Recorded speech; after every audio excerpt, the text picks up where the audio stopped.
teman, kembali lagi bersama kami di Suara Aksara. Ketika aksara bisa bersuara dan ketika suara bisa beraksara.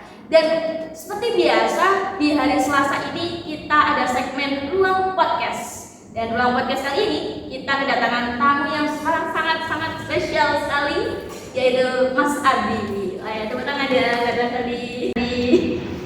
Ya, boleh diperkenalkan diri dulu, boleh Mas? Oke, sebelumnya terima kasih atas kesempatan yang diberikan. Pada kali ini, halo semua, perkenalkan saya Adi Nurisa. Saya adalah mahasiswa semester 7 akhir di Prodi Pendidikan Bahasa dan Sastra Indonesia PBSI FKIP, dan sekarang untuk kesibukan atau aktivitas kuliahnya yaitu mengikuti ataupun melaksanakan pengabdian masyarakat berupa kegiatan KKN. Jadi ini masih dalam masa KKN ya Mas? Terima kasih sekali ya. KKN yang ada di Kelurahan Tendenan, Kecamatan Pekalongan Utara. Saya pakai jaketnya. Dan terima kasih sekali nih Mas Adi sudah meluangkan waktu di sela-sela masa KKN-nya. Oh iya, buat Mas Adi ini kalian pasti sudah tahu kan? Sepertinya mahasiswa FKIP khususnya PBS itu sudah tahu semua tentang Mas Adi. Mas Adi ini salah satu mahasiswa berprestasi dan kemarin sempat menjuarai ilmu apa sih ya? Betul. Iya. Nah, kita penasaran nih Kak, Mas Adi itu awal-awalnya gimana sih dan pengalaman-pengalaman apa sih yang bisa membawa sampai ke Pilmapres gitu? Boleh ceritakan Mas? Ya, jadi awal-awal mengikuti ajang Pilmapres karena aku tahu Pilmapres itu di bulan Mei 2020. Waktu itu memang benar-benar baru lulus dari sekolah dan masih masa pandemi waktu itu. Akhirnya mencari istilahnya masih memperjuangkan PTN gitu. Ya maklum ya, awal lulus sekolah kan masih mencari PTN mana nih yang kira-kira mau daftar. Akhirnya lambat tahun silih berganti, gagal PTN udah 5 kali gitu kan. Dan yang kali berjalur juga, pada akhirnya ada satu tayangan gitu secara langsung ya dari channel YouTube-nya Universitas Pekalongan. Itu adalah kalau tidak salah ada talk show masuk ke prestasi begitu. Dan waktu itu pembicaranya juga pemenang satu Pilmapres waktu itu juga aku statusnya setelah lulus sekolah masih menjadi calon maba di Unikal, karena aku daftar di Unikal itu ketika bulan Desember akhir, jadi akhir tahun 2019. Dan itu daftar langsung di jalur prestasi gitu. Karena kenapa lewat jalur prestasi? Karena merasa kedua orang tua belum bisa mencukupi biaya untuk kuliah gitu kan. Akhirnya mau mau nih harus alhamdulillahnya juga ada semacam prestasi atau portofolio waktu ke sekolah. Jadi kebetulan sekolahku juga SMK gitu. Jadi SMK-nya naik tapi punya hobi membaca atau menulis kayak gitu. Akhirnya coba buat belajar menulis esai atau puisi ya. Karya-karya sastra proses semacam itu. Akhirnya portofolio itu yang aku daftarkan buat daftar di jalur prestasi Unikal seperti itu. Alhasil waktu itu aku diterima di bulan Mei aku diterima aku menjadi dari GM Unikal dari urutan pertama. Jadi urutan pertama akhirnya ya udah ditahan dulu nih, diterima dulu sementara tapi buat cadangan karena Agustus ini masih ada jalur mandiri PTN, masih naik juga lagi kan ada temannya gitu kan, masih ada rasa optimisnya lah coba lagi, entah itu di yang ternama juga ini gagal lagi walaupun sempat berhasil di jalur prestasi juga itu di salah satu PTN yang populer itu di Semarang. Tapi halnya juga gagal lagi karena memang bukan rezekinya kali ya, akhirnya diterima tapi gagal itu karena lewat dari deadline pendaftaran registrasinya tuh lewat 1 bulan. Jadi itu kan memang kesalahan yang fatal dari diri sendiri ya, daftar tapi kalau nggak ingat juga kapan gitu kan. Akhirnya di bulan Mei juga itu ada talk show itu tadi, kembali lagi aku nonton siaran langsungnya di channelnya itu Unikal. Akhirnya dari situ motivasi atau bangkit dari keterpurukan karena gagal berkali-kali itu, akhirnya kayaknya ini ajang kegiatan yang cukup menarik gitu ya, karena jiwa-jiwa kompetitifnya yang terbentuk dari dulu SD sering ikut KKS 2N, ajang bore atau kegiatan-kegiatan pengembangan kayak gitu, akhirnya tumbuh kembali jiwa kompetitifnya buat kayaknya kayak gitu nih kalau misalkan ikut gitu kan. Aku pengen istilahnya dalam tanda kutip balas dendam dalam hal positif. Tapi ke diriku sendiri, aku sudah gagal, aku sampai kecewa ke diriku sendiri, sebenarnya bukan penyalahan orang lain, nyalahan diri sendiri di situasi. Tapi kalau terpuruk dalam situasi yang seperti itu ya mau sampai kapan gitu kita akan berkembang, kita akan terpuruk. Hasil udah saat itu pula mulai merencanakan cari tahu gitu kan, bagaimana Pilmapres di googling segala macamnya itu dicari tahu. Jadi sampai bisa jadi juara ya, jadi juara Pilmapres ya. Ya, itu kalau misalnya dibahas lagi masih panjang gitu. Perjalanannya masih. Iya, karena nyoba 2 kali.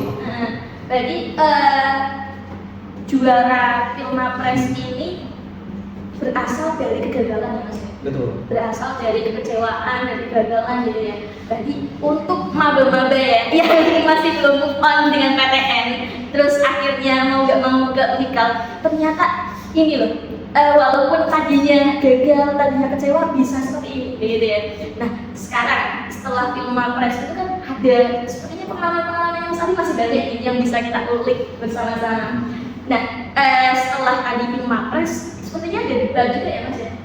Ada debat, terus ada pengabdian masyarakat gitu ya. Kalau debat ini ceritanya gimana Mas? Boleh diceritain nggak? Ya. Jadi sebenarnya pada intinya sebelum masuk lebih dalam tentang spesifik ke kegiatannya seperti itu, sebenarnya dalam prinsipnya ya teman-teman juga mungkin teman-teman ada yang ngerasa bahkan waktu itu ada semacam ini juga siniar atau podcast gitu ya. Ada yang bilang kalau misalkan waktu itu ada siaran langsung, saya diundang siaran langsung dari BMFP waktu itu kan kebetulan aktif di BMFP tahun lalu. Terus ada yang komen gitu, sedikit mengungkit ya, ada yang komen bahwasannya mungkin pembicaraan tentang kegiatan pengembangan diri, kemudian tentang capaian prestasi seperti itu tuh bukan suatu hal yang penting bagi mereka. Ada beberapa orang yang mengatakan seperti itu, ada miskonsepsi atau persepsi yang negatif gitu, ada bilang itu nggak penting. Sebenarnya kembali lagi antara penting tidak penting, esensinya adalah apakah teman-teman sebenarnya itu butuh nggak sih kegiatan itu? Kalau misalnya kita tidak membutuhkan kegiatan itu, pasti anggapan di pemikiran kita adalah itu suatu hal yang tidak penting dan justru membuang waktu. Mungkin akan lebih penting bagi teman-teman sesederhana main game seperti itu atau mungkin nongkrong itu jauh rasa lebih penting karena di situ esensinya teman-teman bisa dapatkan. Tapi bagi sebagian orang mungkin itu bukan suatu hal penting gitu kan, karena rasa buang-buang waktu seperti itu. Nah spesifik masuk lagi ke topik tadi debat seperti itu, pada awalnya memang dari perjuangan pertama Pilmapres di semester 2 maba gitu kan, masih daring gitu perkuliahannya. Waktu itu karena masih semangatnya buat penasaran gitu, karena sih rasanya gitu kan belum pengen apa ya, udahlah jadi finalis di fakultas ini udah senang gitu kan, karena udah ngerasa coba kemudian dapat pengalaman itu udah senang. Apa rasa penasaran dalam diri kita udah terbayarkan sedikit gitu kan. Tapi pada akhirnya waktu itu dapat juara 3 gitu kan, dapat juara 3 dan akhirnya juga membuka kesempatan lagi. Ada rekomendasi dari beliau waktu itu, beliau juga masih jadi kaprodi BPSI, menawarkan begitu untuk ada nih tawaran masih pembukaan awal KDMI waktu itu. KDMI itu jadi kompetisi debat mahasiswa Indonesia. KDMI itu yang diselenggarakan oleh Pusat Prestasi Nasional atau Puspresnas, sekarang jadi BPT dan Balai Pengembangan Talenta Indonesia sekarang kan. KDMI waktu itu, dan memang belum ada pengalaman sama sekali, jujur belum ada pengalaman sama sekali karena statusnya masih maba, mahasiswa baru, dan langsung KDMI gitu, sekelasnya itu KDMI, notabene adalah debatnya yang prestisius di mahasiswa gitu kan dalam Indonesia, dan itu langsung ke tingkat wilayah provinsi LLDT 5 gitu, LLDT 6, dan waktu itu langsung dilewati pesan singkat, ya kan gitu tawaran itu, karena aku pikir lagi kalau katanya kesempatan itu tidak datang 2 kali gitu. Misalpun dalam pikiran kesempatan bisa datang kali kedua, mungkin kesempatan kedua itu tidak sebaik kesempatan yang pertama. Akhirnya mengiyakan. Juga di sisi lain rekan pendebat, aku pendebat 2, pendebat satunya itu adalah kakak tingkat angkatan 2018. Sekarang sudah pastinya gitu ya. Kebetulan dia juga ketua di Pusatria juga. Akhirnya mengiyakan ya, akhirnya dalam waktu 3 minggu latihan ala kadernya gitu ya, nggak ada pelatih, mentor, debat dan sebagainya itu tuh enggak, karena masih pandemi juga, semua organisasi terbatas, ada lockdown segala macam.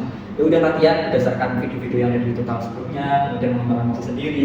Intinya kembali lagi itu adalah apa ya, awal mula kenapa akhirnya udah bilang aku tidak gitu belajar di bidang lain, tapi karena inisiatif sendiri. Kenapa ya, karena itu keadaan pertama, karena kita juga butuh ilmu itu dan kita nggak bisa dapatkan di perkuliahan dan dalam kelas, karena waktu itu 2020 angkatannya itu nggak ada lagi mata kuliah debat. Sebetulnya kan ada di angkatan 2015 dan sebagainya. Akhirnya di KDM itu ya udah gas aja gitu kan, dari segala apa ya hambatan yang terjadi ya, mulai dari internetnya maksudnya gitu, dari internet akhirnya mau atau nebeng gitu, wifi atau jaringan internet dari tetangga untuk mengunggah video di lamannya, kemudian rekaman debatnya selama 7 menit itu rekamannya cukup unik karena waktu itu di rumah masih ada perbaikan jadi kan ganggu ya, atau gangguan suaranya banyak, akhirnya merekam videonya juga ada di musola gitu. banyak lagi lah ya berikutnya, tapi bagian dari perjuangan kita kalau usaha. Iya. Wah, berarti ini dari maba itu udah langsung gas aja gitu, Iya, langsung ikut kompetisi-kompetisi gitu ya. Nah, ini maba udah langsung gas kompetisi. Pasti kan kalau misal kita maba itu pasti ada kekhawatiran, ada rasa takut gitu ya. Nah, gimana sih caranya buat nekat gitu, buat berani? Oh iya Pak, saya ikut, atau iya Bu, saya ikut, itu tuh gimana caranya Mas?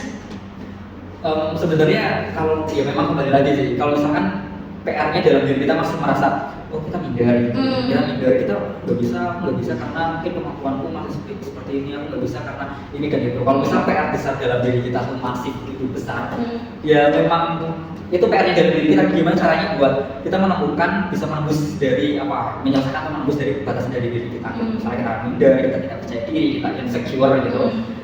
Ya akhirnya itu kita tenggelam gitu, dalam arti kita tenggelam dari rasa itu dan kita akhirnya terbelenggu gitu kan. Gimana kita mau berkembang, gimana kita mau memimpin orang lain, kelompok orang lain kalau misalkan PR dalam diri kita itu masih sebesar itu. Jadi gimana caranya buat menyelesaikan itu tadi nekat sih. Memang harus ada berani nekat buat ya udah coba aja, mau gagal hasilnya mau berhasil atau tidak itu urusan nanti, yang penting aku mau coba dulu. Ya kan? Karena dari kenekatan itu juga, nekat dalam tanda kutip positif ya, jangan nekat karena kita nekat hal yang negatif itu jangan gitu. Apalagi pergaulan mahasiswa sekitar itu kan ya, apa ya itu tadi sih harus ada keberanian dulu tadi, walaupun kita istilahnya di samping kanan kiri tidak ada teman yang menjadi support system. Kalau misal kita masih butuh itu, kita penasaran dengan itu, ya gas aja. Seperti yang biasa kita dengar ya, lebih baik gagal dalam mencoba daripada gagal mencoba, ya guys. Iya. Emang harus berani gitu ya Mas ya.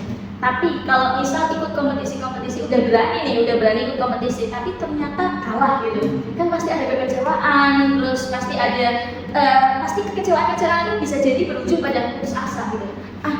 Udah deh kayaknya aku nggak mau ikut kayak gini lagi. Mengatasinya gimana ya Mas Adi sendiri? Ya kalau mengatasi apa tadi kecewaan.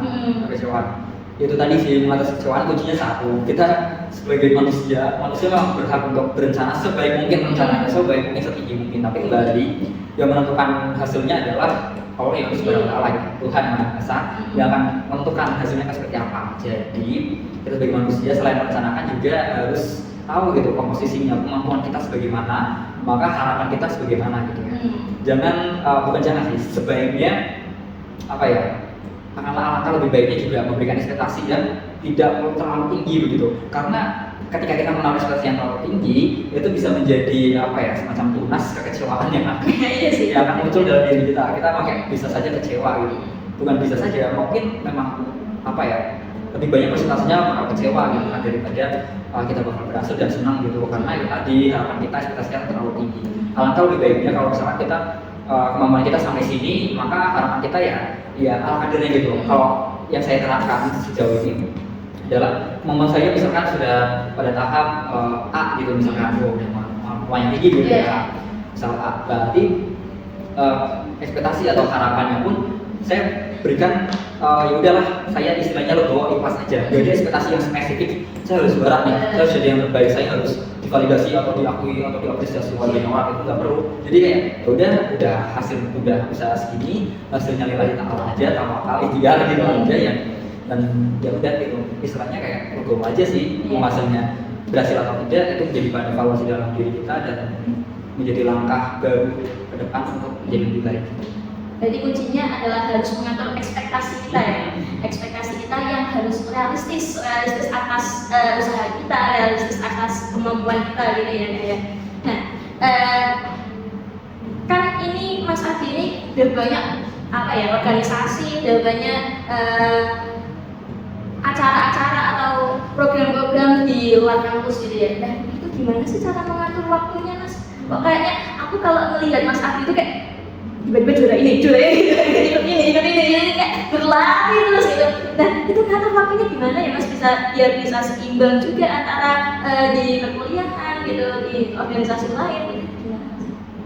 Ya sebenarnya kembali lagi sih, sampai sekarang pun semester 7 itu masih terasa struggle, ada kan istilahnya rasa berjuang gitu ya, masa kesulitan untuk manajemen waktu atau mengelola waktu kayak gitu, karena memang ada berbagai banyak hal juga, ada banyak hal yang di luar dari kendali kita sebagai manusia yang tiba-tiba itu terjadi gitu. Misalnya sederhana kita mau berangkat ke kampus, ya tahunya itu macet, kita nggak bisa mengendalikan, oh jangan macet dong, gitu kayak apa jalanan udah longgar gitu lagi kan nggak bisa gitu. Tiba-tiba hujan gitu kan, kita mengendalikan hujan untuk terang dulu itu kan nggak bisa, itu kan dari kendali kita.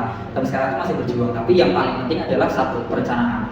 Dari awal itu ada rencana. Misalkan teman-teman nih masih nanti akhir semester ini kan, berarti awal semesternya tahun depan. Berarti apa yang perlu dilakukan? Yang pertama adalah evaluasi baik akademik maupun non akademik dulu gitu sebelum perencanaan. Non akademik berarti kegiatan apa yang mengganggu akademik itu, misalkan karena teman-teman apa ya selama lebih kurang nantinya 3,5 tahun atau 4 tahun waktunya lebih banyak dikeluarkan untuk kuliah, berarti kan prioritas 50% lebih itu kuliahan, berarti prioritasnya juga mau tidak mau di kuliahan, entah prioritas keduanya kerja dan sebagainya itu juga kembali ke masing-masing. Tapi itu tadi misalkan nanti IPK-nya begitu ya, IP atau IPK-nya apa ya di luar apa turun atau mungkin apa ya di luar tidak melampaui target atau batas yang diinginkan, maka apa yang perlu dievaluasi aktivitas kita yang mengganggu, apa yang perlu dikurangi, apa komposisi yang tepat. Misalkan nongkrong setelah kuliah, setelah kelas kuliah selesai, nongkrongnya mungkin dikurangi, nongkrongnya mungkin sebulan sekali atau 2 minggu sekali. Sederhana hal seperti itu, kita wajib mengintrospeksi diri dulu setiap akhir semester. Kemudian non akademik mungkin selama ini apa ya, aku sering kali harus disadarkan gitu ya, kalau tugas kelompok hilang-hilangan karena sibuk kepanitiaan atau sibuk organisasi. Alhasil organisasi banyak dalam setahun mungkin ke 5 organisasi atau 5 kepanitiaan, tapi banyak terbengkalai soal tugas kuliahnya telat-telatan, misalkan masuk kelas bolos-bolos titik absen, itu kan tidak baik ya, tidak contoh karena kembali prioritasnya adalah perkuliahan, otomatis perkuliahan yang diutamakan.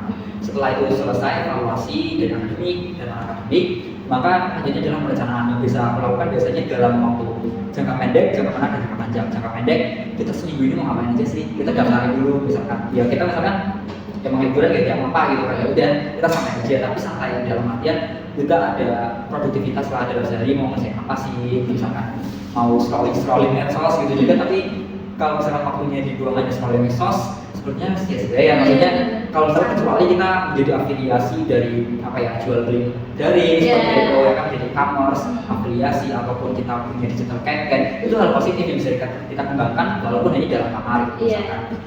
Kemudian jangka menengah, misalnya dalam waktu 1 semester saya mau ngapain aja. Nah, kita kan nggak tahu biasanya mau ngapain aja itu ngapain ya, gitu ya. Mau ngapain aja itu ngapain.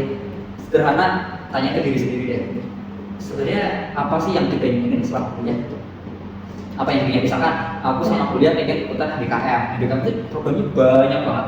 Ada 20 program mungkin ya kan, masa wirausahaan, ada PMM, ISMA, KKM dan sebagainya. Itu kan banyak banget. Jadi ini tuh apa sih sebenarnya? Misalkan aku ingin pertukaran mahasiswa merdeka itu PMM ke luar pulau gitu misalkan. Coba dikatakan PMM itu dilihat dulu jadwal yang sebelumnya sudah terlaksana. PMM itu mulai di semester kapan gitu kan? Pendaftarannya itu apa aja, persyaratannya. Coba disiapkan. Sederhana, tulis dulu dalam buku agenda salah 1 semester itu kegiatan akademik berarti kan PMM. Misalkan semester 3 aku pengen ikutan PMM, berarti tulis aja PMM dulu gitu kan. Nah, misalkan seperti itu sudah ditulis, nanti terusin lagi spesifik langkah-langkahnya itu apa aja. Jadi yang dalam pikiran kita ada keinginan yang setinggi langit, itu nggak bakal jadi setinggi langit karena langkah-langkahnya udah kita pecah dulu. Jadi dasar simpel, sederhana buat kurikulum vitae dulu, sederhana kita konsultasi ke Kaprodi dulu, bisa nggak sih kita konversi gitu kan. Hal yang simpel-simpel sederhana itu jangka menengah. Jangka panjangnya mungkin setelah lanjut studi nanti, misalkan setelah lulus kalau sudah kita mau jadi apa, misalkan menjadi guru apa, kalau yang perlu disiapkan untuk jadi guru profesional, misalkan untuk PPG, misalkan untuk sertifikasi profesionalisme guru, misalkan mau studi lanjut atau kerja bidang apa, jangan hanya menuliskan keinginan tapi juga menuliskan langkah-langkahnya. Step by step itu apa yang bisa dicicil dari sekarang. Hal sederhana dimulai dari pola pikir, kemudian pola pikir itu yang akhirnya juga melahirkan habit atau kebiasaan kita keseharian itu. Aku itu sempat baca buku dan isinya tuh kita harus punya goals besar, tujuan besar, tapi di balik tujuan besar itu kita harus pecah lagi tuh tujuan menengahnya kayak apa, terus tujuan menengah yang sudah kita pecah, tujuan kecil-kecilnya itu seperti apa, agar kita bisa merencanakan buat menuju ke goals besar itu harus apa dulu langkah-langkahnya gitu ya Mas ya. Jadi emang metode yang digunakan sama Mas Afif juga kayak gitu ya Mas ya? Iya, hampir sama. Dan satu lagi tambahan tentang kelola waktu tadi ya. Sebenarnya kelola waktu itu ada banyak rumusnya, kalau di internet kan banyak Pomodoro, metodenya. terus kemudian ada kegiatan ada kelola yang 4 kuadran, mana yang prioritas, tidak prioritas, mana yang darurat dan tidak penting dan sebagainya. Itu kan sebenarnya banyaknya metode tentang 3 apa segala macam itu. Itu kembali lagi ke diri kita, cocok apa enggaknya itu masing-masing orang punya case atau kasusnya masing-masing yang cocok juga. Pada akhirnya aku lebih cocok metodenya itu blocking, time blocking gitu. Dalam artian kalau misalkan pagi ini mengurusi semua kegiatan tentang KKN, jadi semua urusan KKN kalau bisa itu dalam waktu pagi sampai siang jam 12 gitu udah selesai. Kalau misalkan kok belum selesai karena mungkin ada mitra-mitra yang udah sampai sore gitu, nggak apa-apa, itu alokasi yang terakhir begitu. Nanti jam 12 sampai jam 1 lah kiraan seperti itu bisa istirahat, makan siang, bareng teman ataupun ngobrol-ngobrol, sekolah itu masih bisa gitu. Nanti ketika pukul atau jam 2 sampai jam 3 itu masih dialokasikan buat kegiatan yang sifatnya pribadi dari kita, entah itu organisasi, entah itu mengejar target, entah itu mau menjadi tugas akhir dan sebagainya, itu masih bisa dilakukan. Nah, nanti malam harinya bisa lebih santai, mungkin kalau ada rapat masih bisa ikut rapat gitu kan. Dan misal pun kita tahu nih, karena aku alamatnya domisilinya gitu kan dari Subang gitu kan, dari Subang ke sini aja 45 menit cuma 1 jam gitu kan. Waktunya tuh habis di jalan gitu, berangkat 1 jam, pulang 1 jam gitu kan. Nanti kalau hujan macet gitu kan, dari kita lagi. Nah, gimana caranya gitu mengelola waktu itu? Menurutku itu tadi sih, yang paling penting adalah time blocking. Kalau menurutku time blocking itu cukup sederhana, tapi juga tidak sederhana dalam melakukan. Dalam arti kalau misalkan rapatnya itu jam 9 kok belum selesai, aku biasanya yang dilakukan adalah izin dari rapat itu untuk ya udah mengikuti kegiatan lain. Misalkan jam 9 itu harus tidur karena harus bangun pagi itu, dan jam 9 itu tidur gitu kan, jam 9 tidur dan izin dari rapat atau izin dari diskusinya dari grup. Karena aku kalau misalkan tidak seperti itu, tidak tegas atau disiplin dengan diri sendiri, ya bablas gitu istilahnya. Bener sih, kadang kita itu udah merencanakan tapi kita terlena, jadi ngobrol-ngobrol sendiri sampai malam gitu, padahal kita sudah merencanakan tapi kita langgar rencana kita sendiri. Jadi ya kalau misal kita sudah merencanakan manajemen waktu itu ya harus kita taati juga rencana kita gitu ya Mas ya. Tadi kita sudah bahas cerita-ceritanya dari Mas Ati, terus ada tips-tips juga, terus manajemen waktu dan lain-lain gitu ya Mas ya. Nah ini closing statement dari Mas Ati apa Mas ya?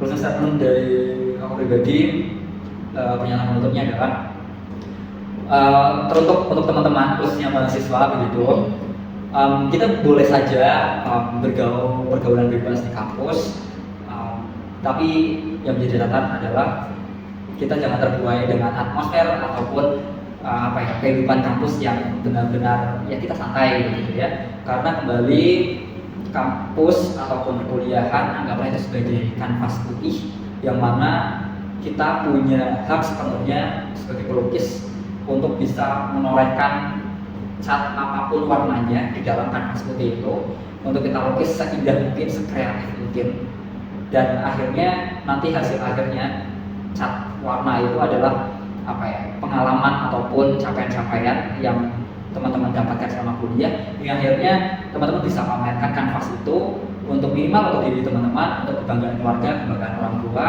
Ini hasil dari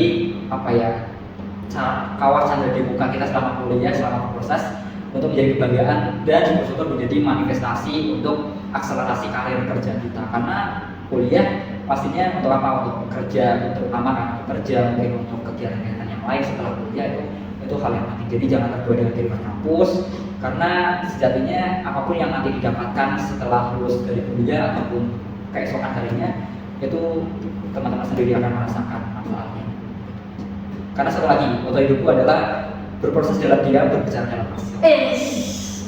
Apa tadi berproses dalam dia, berbicara dalam hasil? Jadi ketika kita ingin mulai proses baru gitu, jadi diam aja.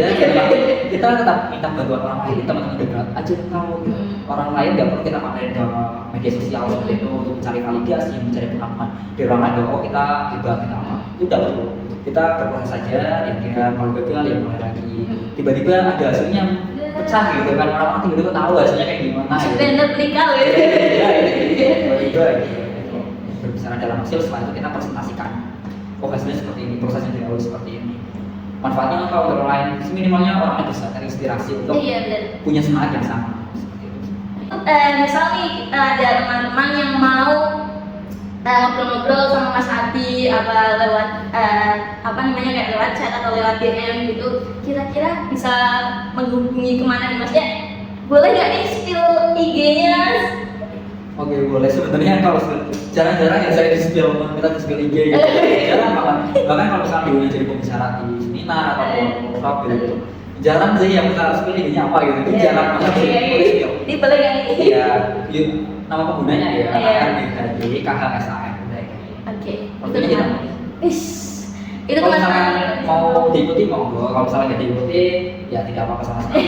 siapa tahu kan mau tanya-tanya perihal apapun gitu, bisa ke itu IG-nya Mas Adi ya.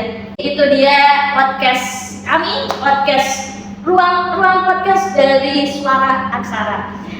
Dan apa nih terakhirnya gitu aja ya mungkin ya. Terima kasih buat kalian yang sudah menonton, dan jangan lupa di Selasa depan akan ada podcast selanjutnya lagi. Oke, terima kasih, bye bye teman-teman.